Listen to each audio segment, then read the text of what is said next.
Hey, everybody. I'm Jane. And I'm Sarah. And you're listening to the Medium Curious podcast, that show that wants to pitch the concept that whatever the present moment contains, accept it as if you had chosen it. And that's an Eckhart Tolle quote. Oh, that's a good one. I know. And today we're just chatting, Jane and I, about life. Yep. We're having and how lifey it is and how human we're feeling. Oh, we are humanin'. So, Jane, what's the date today? Today, my friends, is November 11th, 2024. So we are in the aftermath of a very tumultuous, well, actually, it was a pretty peaceful election here in the U.S. And yeah, well, by there aftermath, are some great things. Yeah. That was a peaceful election. It was That's a peaceful true. election. Yeah, well, I'll take it.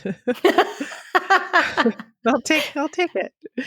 But we do have very big feelings about this. So to be authentically ourselves, we decided we needed to chat about it because we are having enormous feelings about this. Yes, all the feelings. So how can we show up for our community, being authentic, knowing that our community holds, it's 11/11 in Hawaii, that our community holds all kinds of folks who believe all kinds of things, and we honor all of you. Like, by no means are we saying this is the only way, but we're just sharing where we sit today. Because a lot of people we know have had some really big feelings as well. That's right. And that's what we're here to talk about. How to be okay when we're having big feelings. And it's a part of being human. So when we have this realization that we are spirit having a human experience, what we're sitting with today is that very human experience. Ah, perfect. That's really perfect. So being so human-y right now, how are you coping, since that's what we're calling our episode? What's your favorite cope? That's such My a weird favorite word. cope. It rhymes with hope. What's your cope right now, friend? I think just really focusing on being present, quite honestly. I know that it is cliche. I know that's the gateway into all of this new age spirituality mumbo jumbo, but it really truly is what is getting me through right now.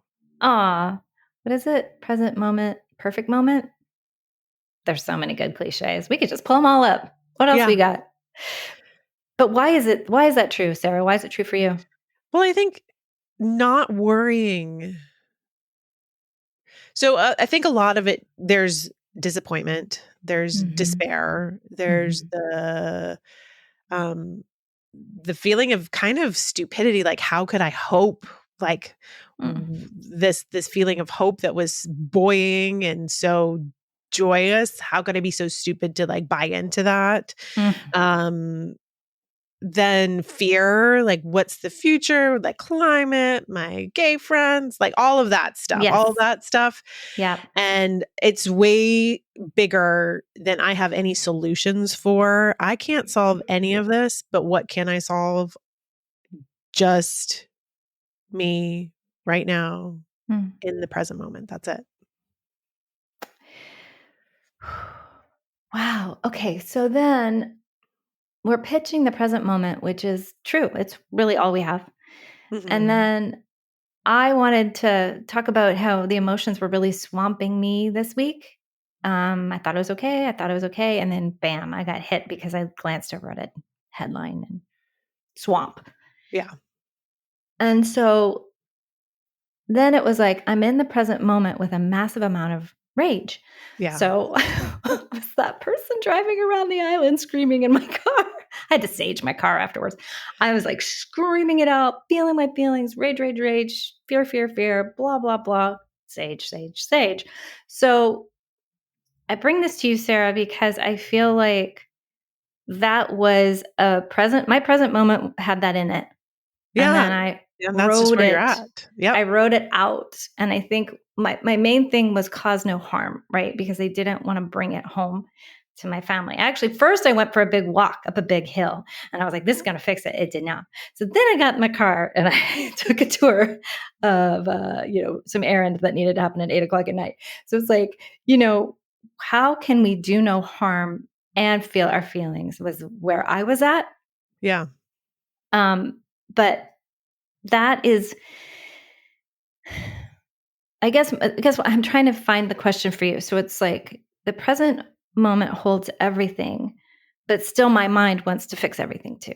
So it's like, okay, Right. I'm with you. I'm like, yeah, the present moment. But I'm like, but still, but what I think it's compassion for yourself and where you are in the present moment. mm, All of these feelings are valid. If you can't think your way out of them, which you can't ever think your way out of a feeling, you mm, just have to sit with it, hold it with compassion, and allow it to move through you. oh, And a lot of times we want to escape those feelings. we do. It feels too scary. hmm Eat it away, scroll it away, shop it away, blame it away. I think a lot of Right. people are in that, like, We're who in can that I game right blame? now. Yeah. Yeah. It's a very Uh, blame it away week. yeah. Oh, Yeah. you say it so well. I love that. I love that. Well, you mentioned earlier in the week that your guides came in with something like that. Can you share what your guides said? Yeah. Move through your feelings with awareness. Mm. Well, maybe that's why I did that, was because your guides, I had already heard that.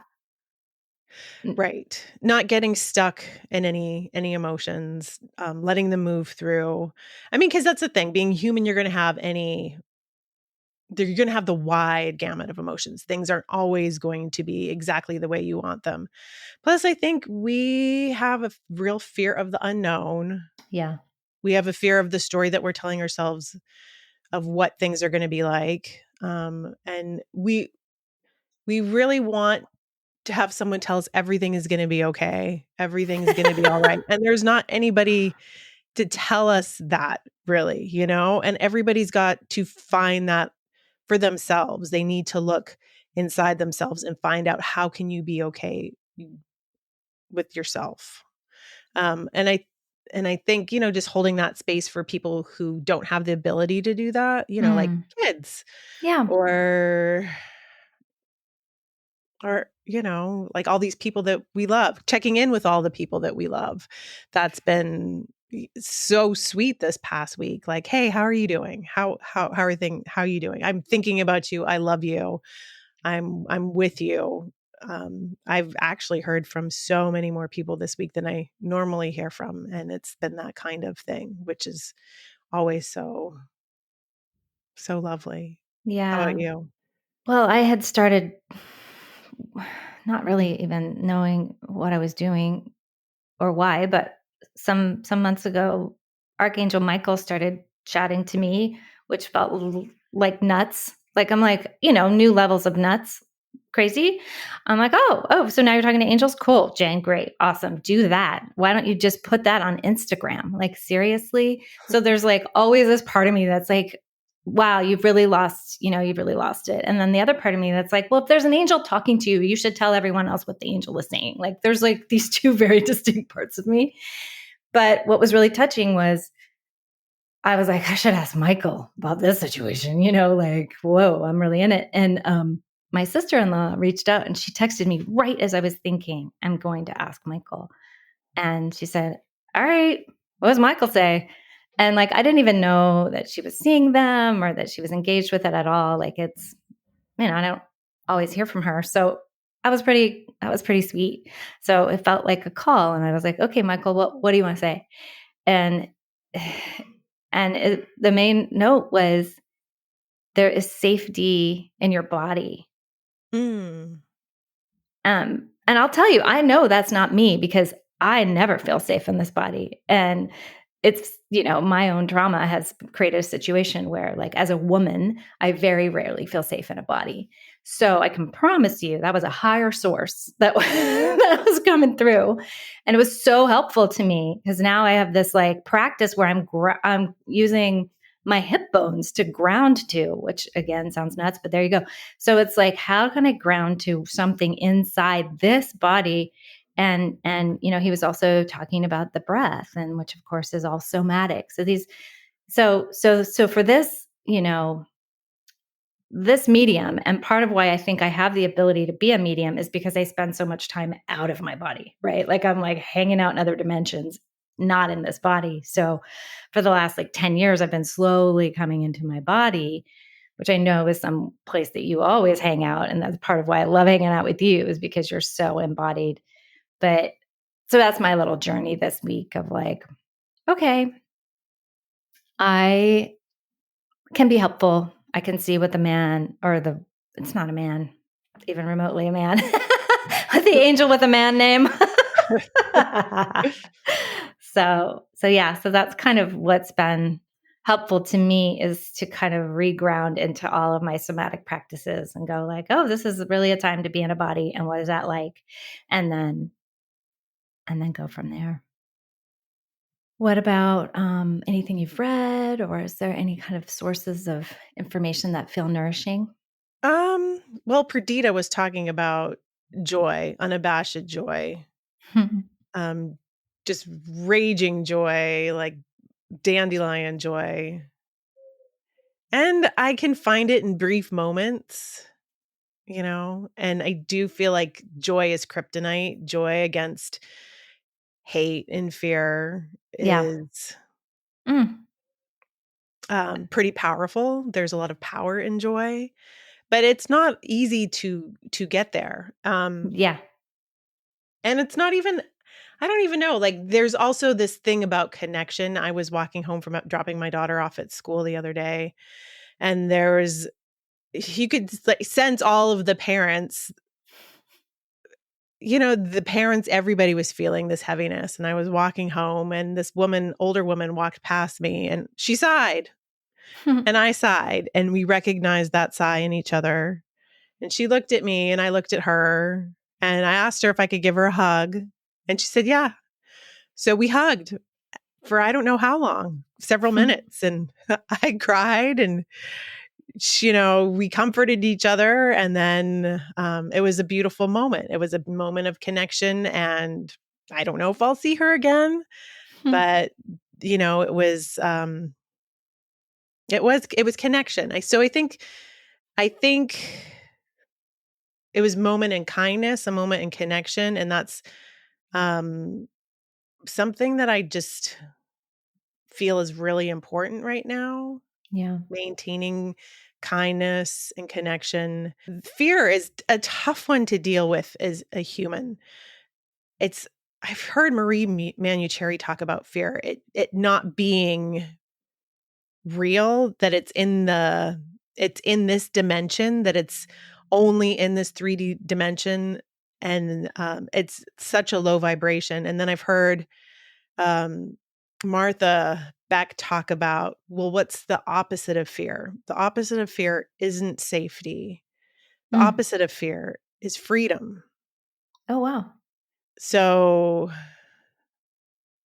being free to do whatever it is that makes us unique to us, Yeah. for you and I, it's being artists, it's being mediums, it's being spiritual.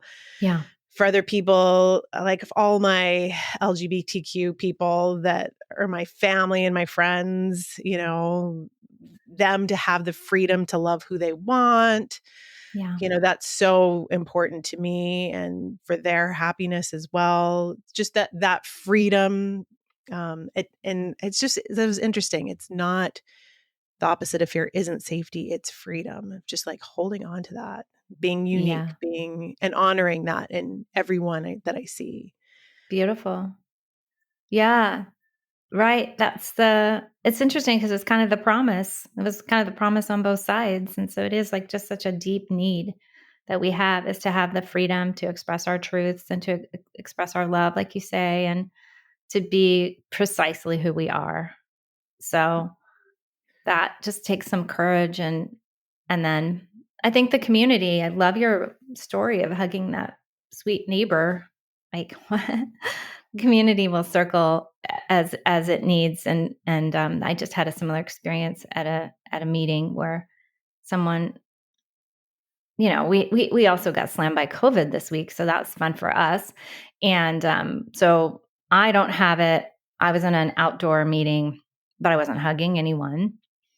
And I like virtual hugged from across the way my dear friend, and she was just expressing a lot of what you were saying, but also there's like this, I don't know how to say it. There's this sort of new extra desire to serve folks who need extra support.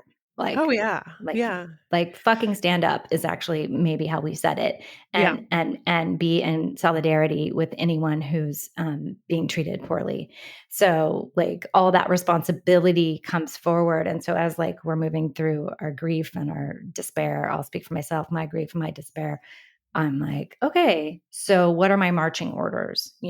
Like Mhm. how do I show up in every single way that I physically can, spiritually and otherwise. So Well, yeah, I mean, I think that also requires us to be taking care of ourselves too. mhm, mhm, Um, and and for me right now, like I know that you found a lot of solace this past week in giving readings, but I haven't been able to. I have not been of that high enough vibration. And I'm always kind of so interested in how spirit always seems to know what's coming up ahead. And I don't get booked for things when can't handle them. It's really interesting. I'll look at my calendar sometimes. I'll be like, "Oh no, I wonder what's going to happen this week." well, am I going to be in that vibe? Yeah, Oh I'm like, no. because spirit kind of like sets me up like that. Oh wow, And that's so even cool. last week, I had a reading, and it was on election day, and I think I was just so I maybe I could sense what was coming, or I just couldn't I couldn't connect. I couldn't connect. I did, but not with the specificity that was required of me in that moment. And so, a couple minutes into it, I just had to call it off and say, "Okay, you need to set up another time, you know, Yeah. with somebody else at a different point in time. You need to get a reading that's a good quality reading," because it was somebody who never had a reading before. It's like, you need somebody to come in and give you a good quality reading so you can trust this and you can trust this process. But Oh, it wasn't going to be me in that moment. And right. that's okay because, I'm very humany right now. Oh, my friend. Yeah. Yep. And I think I what you were talking about too, being of service, for some people, it's not going to be activism. I really hope that there are a lot of people who can who have the appropriate persona to get active. mhm, But for other people, like during COVID, like when everything was shut down, during the pandemic, when everything was shut down, and my kids were all being homeschooled, it was still important for me to be in service. I delivered Meals on Wheels to people, to elderly people who were alone, who didn't have family members who were able to come and feed them or take care of them. And that felt like a really lovely way to be of service in community. And I actually got a ton out of it because mhm. I was connecting with my mask on, Yeah. Yeah.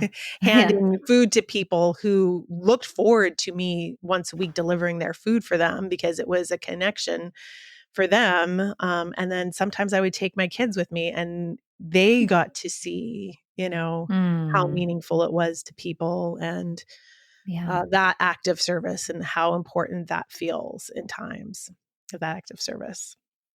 Yeah, I think And that's great clarity, like how we show up is going to be different, and how we yeah, show up, but we're going to feel a pull, and instead of getting caught up in a spin or a scroll or a some other S word, you're instead like turning towards how do I serve? And yeah. I mean, I think that there's going to be a greater need for that coming mhm, up. Supporting everyone in our community will be that'll be reciprocated for us as well. We'll be yeah. taken care of. We'll take care of other people. I really do feel like it's getting back to that when things are so much greater than you can handle on a big level, what can you do? You take it down. You take it. What are the small actionable, small baby steps that you can take? Sometimes it's just eating while breathing and, Yeah. taking a shower. Other times it's, bigger steps. Yes, exactly. Exactly that. Like my mom was just sharing with me today how she's collecting both money and resources to feed a bunch of families on Thanksgiving. And so along the lines of what you did. And yeah, I've done, efforts like that before, and it does feel incredibly good. And some of that service, like you're saying, isn't just the food itself. It's the smile. It's the genuine heart The connection. connection. Yeah. It's the, hi, I don't know you. I love you, Yeah. you know, but there is, some wisdom in the places that I attend, where one of the greatest lines of all is one day at a time, one day at a time. Yeah. And so when it's hard, we, say, it might be an hour at a time, it might be a minute at a time, but like there's just like a breathe through this Yeah. time. It's the present moment. It's getting grounded in the present moment. Yes. So outside of like Michael's good word about, the body being a safe place, what are your practice? Like, how do you get into the present moment?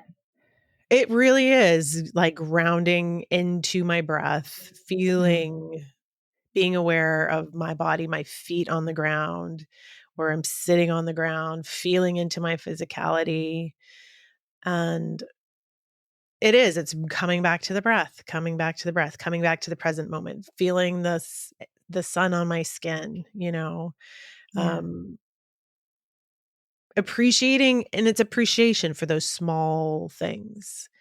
Yeah. And I think there's a real opportunity for all of us to take that time, because and to bring it back to mediumship and what we do and spirituality, that is where we connect with spirit. That is where we connect to our intuition. That's where we connect to the divine in the present moment. It's not worrying about the future. It's not the what ifs, what could we have done in the past. It's what can we Mm, do right now? And it's just by turning off the thinking mind and being aware of how we are in the present moment and all that we're feeling. beautiful. Yep. Yeah. It's a call to the present. That's what's going on. And you said you've been doing readings. Spirit doesn't care about politics, right? Oh, yeah, that was really true for me this week, where I was like, oh, yeah, more readings, bring them on. Because I've been engaged with the Very Soul platform. So I've been doing practices and also, mostly practices and just connecting. The spirit world is like just as joyful as they always are. So it was so fun to like be over there with them, like bringing their good word in. Yeah. I felt like I had enough juice to get me to the place where they hang out. And then they fed me like so much love coming in for these sitters, so much amazing, good grief. The amount of specificity of beautiful evidence that was coming in on a couple of these readings was mind blowing. And that is only just because they can push it through. So I kind of Yeah. feel like spirit's fired up right now to really show up for us. Like I've been very much feeling spirit around me. I was just sitting with a friend. I was like, oh my gosh, her dad's here. And I don't usually like let my spirit, my mediumship doors sit open, but it was like standing there having coffee yesterday with my friend. And I was like, well, your dad's here, and the light's like flashing next to us, and her dad is right there. And I'm like, ooh. And I was explaining to her that beautiful stuff that Perdita was sharing with us about the difficult dad, because I could tell by the way he approached it, he might have been a difficult dad, Yeah. a difficult dad Yeah. and a difficult dad. And I was like, well, babe, what's true is this is a great opportunity to heal some shit with this person. And that's a lot of what's going on. It's like, oh, it's all really difficult, but spirit's like, cool. We are here for you. And I feel like last week it was so wild that Perdita was supposed to be the week before. Like our plan was, release her right around the Day of the Dead, and it was going to be perfect timing. And then there were some mistakes on my side with the audio, which meant that she came a week later. And then, wow, was that perfect, because I felt like her message was so resonant and rang bells on the day after the election when we were able to deliver it to the world, thanks to my failures. Good job, Jane. So anyway, I just feel like that is continuing to resonate, her like work with the dead, talk to them, ask for Mhm. help, ask for help. One of the, I channel this entity group called the Walters, and one of the main things they keep talking about is the legions of helpers that want to come in. Like that's how they say it, like legions and legions and legions. And I just love that word. Like it seems like a lot, right? I don't know what the definition of legion is. Yeah. We're in the hundreds, the Yeah. thousands, the millions. They're just like, they want to come. But the only way that we're going to work with our sweet ancestors or work with our sweet friends on the other side, or we're going to work with the legions of helpers is we're asking for help. So Yeah. sometimes we have to be dropped to our freaking knees to notice that, whoops, we're on our knees. And how are we going to get up? Well, we're going to ask for help. So I Yeah. do feel like that's a little bit of a theme right now. It's like, okay, if you align with, what we're saying and you're having a hard time, well, let's look at that and let's find just like some little sparkle of truth about asking for help and where we're going to find it. And we're going to find it in each other, like you said. Yeah. That's so beautiful. Yep. So, anything else that you want to talk about with your spirit guides, or anything else about that we can say that's helpful at this particular fancy moment in time? Well, I mean, I have felt my grandparents close. It is so interesting because I think about this whole idea of linear time that we are stuck in and wanting to know what the future holds. But honestly, I don't think anybody, any psychic or any political analyst that I've talked to has accurately predicted what was going to happen. I mean, there's a lot of people that are like, in hindsight, yeah, I knew that was going to happen. Right. Um, but I had actually a coaching session where I coached somebody giving a reading, and my grandma came through, Oh, and I told her, okay, so to help me identify who you have, ask them for something, ask them for an object, ask them for a memory, ask them something that, will help me identify them. And she had a pair of scissors, handed the medium a pair of scissors. And I was like, okay, I know which grandma you're with based on the scissors. yep. But then later on in the day, my husband came home we needed a new pair of kitchen scissors. Ours had the handle had fallen off, was totally gone. And I kept trying to use it. And yesterday he came home with a brand new pair of scissors. And I just thought, it's like, oh, that is so Oh, funny. That's like, that's my grandma being like, in the future, you're going to get a new pair of scissors. During the reading, I had no idea what that was, but later on in the oh, day when he brought home that pair of scissors, I was like, oh, that's kind of funny. um, so it's just also delighting in those little like winks, those little totally. magical things sprinkled in the very lifey life that we're living right now. Yep.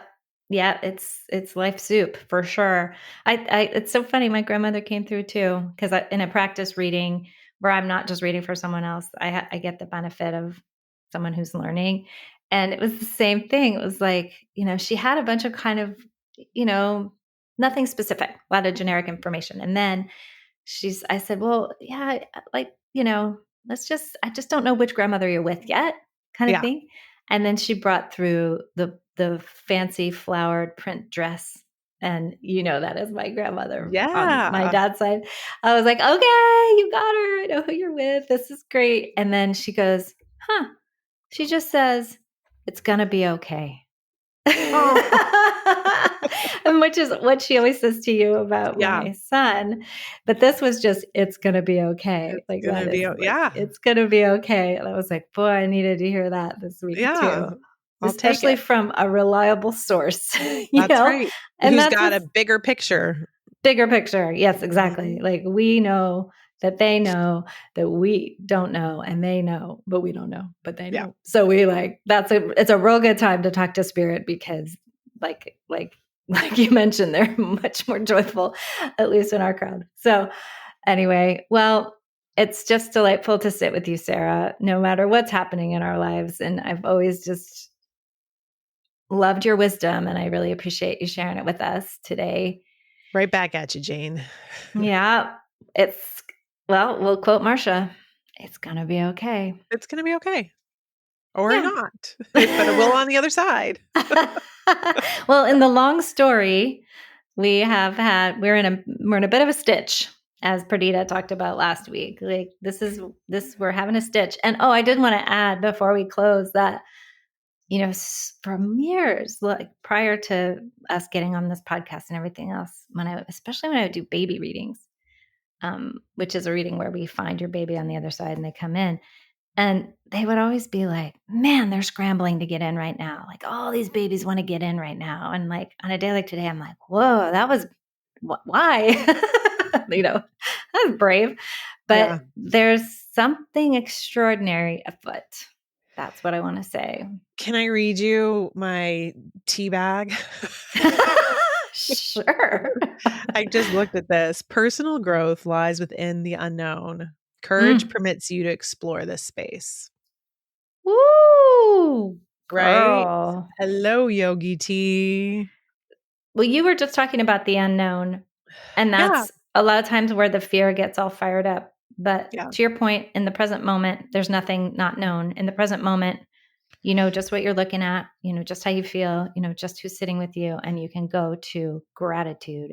And I think that's what I would offer as my favorite tool right now. Yeah. Is I'm like, what am I grateful for? Oh my gosh, the other day, these sunglasses appeared on an empty beach. Look at how awesome they are. I mean, they're so good. And like, you'll remember that Kevin on the other side, my ex-boyfriend, had a problem with me having rose-colored glasses. Yeah, he showed up with wearing rose-colored glasses when I saw him. These are rose-colored glasses, Sarah. Kevin dropped some rose-colored glasses under my feet at the beach. Good job, Kevin. And they're gorgeous. I mean, they're really nice. And I was like, okay, I think these are for me. And then I put them on. I was like, oh my God, the rose-colored glasses. So Spirit's here for us, and we're here for each other, and it's going to be okay. And we're here for you guys too. Oh, this is red, so true. Blue, purple. Yeah, whatever. That's absolutely true. Yeah. I have dear friends who voted in a different way, and that's what I just kept texting all week. I love you. I love you. I love you.